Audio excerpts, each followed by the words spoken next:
Bon alors, Fisker, ça va pas très très bien, hein. Donc, évitez d'acheter un Fisker Océan, vous pourriez avoir des mauvaises surprises. Comme on peut le lire dans le communiqué de presse de Fisker, ça va très bien au niveau finance. Le constructeur automobile perd de l'argent. Mais ce n'est pas ça le plus grave. Après tout, c'est normal d'être déficitaire les premières années, comme Tesla avait été, par exemple. Les ressources actuelles de Fisker sont insuffisantes pour tenir les 12 prochains mois. L'entreprise va devoir trouver des fonds, via la dette ou de nouveaux investisseurs. Il n'y a aucune certitude que Fisker réussisse ses objectifs. Fisker va encore plus loin, puisque l'entreprise va licencier 15% de ses salariés, ce qui fait 200 employés. Dans le cas où l'entreprise ne réussit pas à trouver des financements supplémentaires, le communiqué indique que l'entreprise sera forcée à réduire son niveau d'investissement dans le développement des produits, licencier davantage d'employés et réduire la production de Fisker Océan.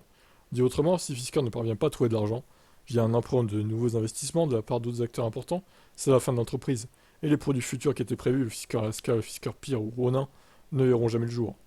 Une lueur d'espoir. Seul l'avenir nous dira. Mais une lueur d'espoir est tout de même permise. L'entreprise annonce être en discussion avec un grand constructeur automobile pour une transaction potentielle qui pourrait inclure un investissement dans Fisker, le développement conjoint d'une ou plusieurs plateformes de voitures et une usine en Amérique du Nord.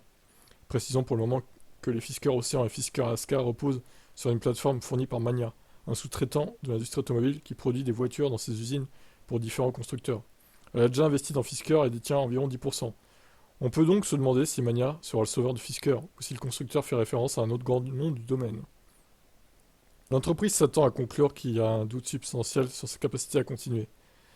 Le patron Henrik Fisker a pris la parole pour préciser qu'il voit que la plus grande priorité pour la croissance et la profitabilité est de sortir le plus rapidement possible à Alaska. Il reconnaît que la petite voiture électrique compacte Peer est importante car elle est très abordable mais on doit prioriser. Si vous êtes intéressé par l'achat d'un Fisker Océan, il est possible que l'entreprise mette la clé sous la porte, ce qui rendrait assez difficile l'entretien, les réparations et le suivi logiciel, qui avait déjà beaucoup de problèmes. Ah oui.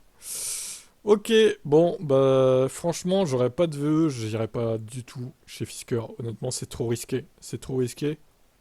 Dommage, car sur le papier, les véhicules sont plutôt pas mauvais, mais en pratique, malheureusement, il y a trop de problèmes et trop d'incertitudes sur cette marque en fait, dans le temps. Donc, pour moi, si vous achetez ça, c'est prendre un gros risque. C'est mon avis. Ciao.